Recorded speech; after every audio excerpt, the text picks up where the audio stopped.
আসসালামু আলাইকুম সম্মানিত গাইস, সবাই কেমন আছেন? আমি খুবই গুরুত্বপূর্ণ কথা বলছি। প্রত্যেকটা কন্টেন্ট ক্রিয়েটর শুনে যাবেন। আশা করি প্রত্যেকেরই কাজে আসবে ইনশাআল্লাহ। আমি ৪ মাস যাবৎ এই প্ল্যাটফর্মে ছিলাম না। কেন জানেন? আমি যতটুক সময় দিয়েছি এই প্ল্যাটফর্মে তার চেয়ে ১০ গুণের ১ গুণও আমার পরিবারকে সময় দেই নাই। কেন জানেন? সবসময় ভেবে যাইতাম যে এখন যে ভিডিওটা ছাড়লাম, তারপরের ভিডিওটা কিভাবে ছাড়বো এবং কিভাবে ভিউ নিয়ে আসবো বেশি, কিভাবে কমেন্টস নিয়ে আসবো বেশি, সব সময়ে এটা ভাবতাম। শুধু আমি না, প্রত্যেকটা কন্টেন্ট ক্রিয়েটরই সব সময়ে এটা ভেবে যান। আপনি আপনার বুকে হাত দিয়া বলেন, আপনি যে কন্টেন্ট তৈরি করেন, আপনার আপনার পরিবারের একটি লোক আপনাকে ভালো পায়?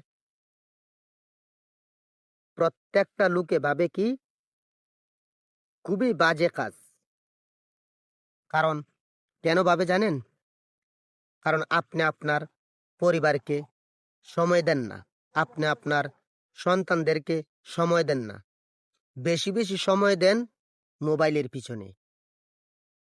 আর বেশি সময় দেওয়ার কারণ হয়েছে কি? কিভাবে আপনার ভিডিওটা ভালো বানাইতে পারেন, প্রত্যেকটা লোকে ভালো হইতো, প্রত্যেকটা লোকে কমেন্টস করতো, প্রত্যেকটা লোকের কাছ থেকে ভিউ নিয়ে আসতেন। শুধু এইটা ভেবে আপনি কি করেন? আপনার পরিবারকে পিছনে রেখে সবসময় মোবাইলটাকে সামনে রাখেন। কবে কার কমেন্টসের কমেন্টস দিতেন, কবে কার কমেন্টসের উত্তর দিতেন, সবসময় এই সময়টা দেন। যেমন আমি কিছু সময়ে আমার সন্তানদেরকে দূরে রেখেছি। শুধু মোবাইলটাকে সময় দিয়েছি বেশি। খুবই বিরক্ত হয়ে আমি এই প্ল্যাটফর্ম থেকে চলে গেছিলাম। কিন্তু আবারও চলে এসেছি। এতদিনের এতদিনের যে শ্রমটা, এই শ্রমটা মনে পড়লে খুবই কষ্ট লাগে।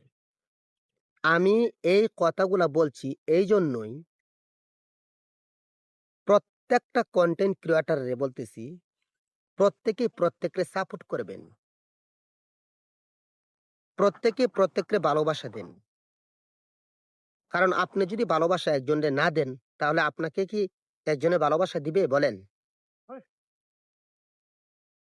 আশা করি প্রত্যেকটা লোকে এই বিষয়গুলা মাথায় রাখবেন।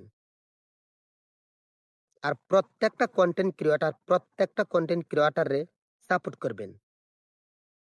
তাহলে আমরা এই রাস্তা এগিয়ে যেতে পারবো। আশা করি সবাই বুঝতে পেরেছেন।